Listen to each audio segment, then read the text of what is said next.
Hi పిల్లలు, welcome back to Amma's bed time tales. ఈరోజు మరొక చక్కటి కథ చెప్పుకుందామా? ఆ కథ పేరు ఏంటి అంటే ఒక జింక తాబేలు కథ. పిల్లలు, ఓ అడవిలో ఒక జింక ఉండేది. ఆ జింకకి పరిగెత్తడం అంటే చాలా ఇష్టం. తన వేగం చూసుకొని తానే మురిసిపోయేది. ఒకరోజు అది అడవిలో నెమ్మదిగా నడుస్తూ తాబేలును చూసి నవ్వింది. అయ్యో తాబేలు, నువ్వు నడిచే తీరు చూస్తే నిద్ర వస్తోంది. ఒకసారి నాతో పోటీకి రాగలవా అని అడిగింది. తాబేలు చిరునవ్వుతో అంగీకరించింది.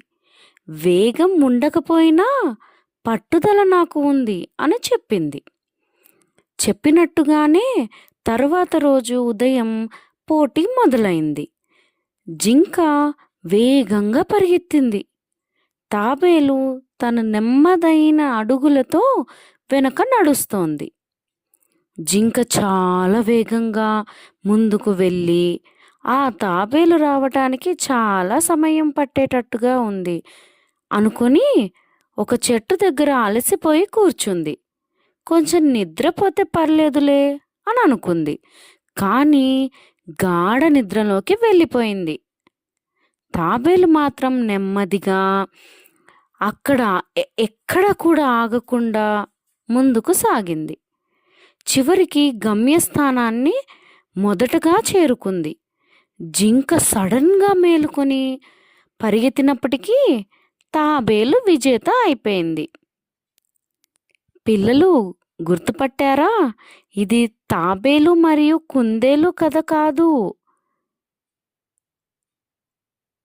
నేను ఈరోజు చెప్పింది తాబేలు మరియు జింక కథ. అంటే సరదాకి కుందేలుని నేను జింకగా మార్చానన్నమాట. పిల్లలు, ఒక్క వేగమే కాదు, ధైర్యం పట్టుదల ఉంటే ఎవరైనా ఏమైనా చేయటానికి సాధ్యమే. అహంకారం కొద్దిగా కూడా ఉండకూడదు. నెమ్మదిగా సాగినా సరే ఆగకుండా సాగితే మనం ఎప్పటికైనా గెలుస్తాం. అంటే ఇంగ్లీష్లో అయితే slow and steady wins the race అని అర్థం. సరే పిల్లలు, రేపు మరొక చక్కటి కథతో కలుద్దాం. Good night, bye. పిల్లలు, చెప్పటం మర్చిపోయాను. మీకు ఈ కథ నచ్చినట్లయితే please like, share and subscribe. Bye.